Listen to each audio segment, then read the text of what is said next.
வீட்டில் இருந்தால் ஒரு கொண்டையை மட்டும் போட்டுகிட்டு இருந்தால் போதும். வெளியே போகணுன்னா அதுக்குன்னு ஒரு ட்ரெஸ் பண்ணணும், தலையழைக்கணும், பூ வைக்கணும். எங்கே கிளம்பி போகிறேன்னா மீன் வாங்க தான். ஓகே, மீன் வாங்கிட்டு வரேன். இப்போ என்ன வெயில், என்ன வெயில், என்ன ஒரே வால் ஆட்டு வல்ல தான் ஜெயிக்கும் உனக்கு. உனக்கு மீன் வாங்கிட்டு வந்திருக்கேன். உன்னால தானே மீன் கடை போயிருக்கு, உன்னால தான் மீன் கடை போயிருக்கு. போ போ. ஓகே, ஒரு வழியாக மீன் கடைக்கு போயிட்டு வந்தாச்சப்பா. என்னெல்லாம் வாங்கிட்டு வந்திருக்குன்னு பார்க்கலாமா? என்ன வெயில்.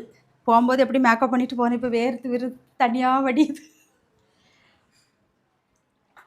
இவ்வளோ வழி போயிட்டு வரக்கலையே நமக்கு எப்படி இருக்குது. வெயில் நடந்து வேலைச்சக்கூடிய மக்களுக்கு எப்படி இருக்கும். ஊறுகாய்.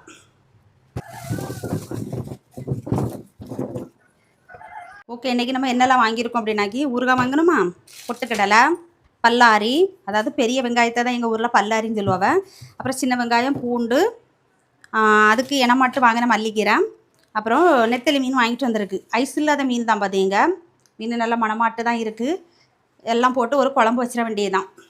ஓகே, இன்றைக்கி 500 ரூபா மீன் கடைக்கு எடுத்துகிட்டு போனேன். இவ்வளவு ஜாமானமும் 230 ரூபா, மீதி 270 ரூபா மீதி. இதே இது வெலை மீனெல்லாம் வாங்கியிருந்தோம்னு வச்சுக்கூடுமா, இந்த ரூபாலாம் மீதி கொண்டு வர முடியாது. 4 வெலை மீனுக்கு விலை 500 ரூபா சொன்னாங்க. இப்போ நம்ம கம்மி பண்ணி கேட்டால் ஒரு 400 ரூபாய்க்கு 4 மீன் தந்துடுவா. ஒரு இது எப்படியோ இன்றைக்கி 50 ரூபா நெத்திலியோடு முடிச்சிட்டேன்.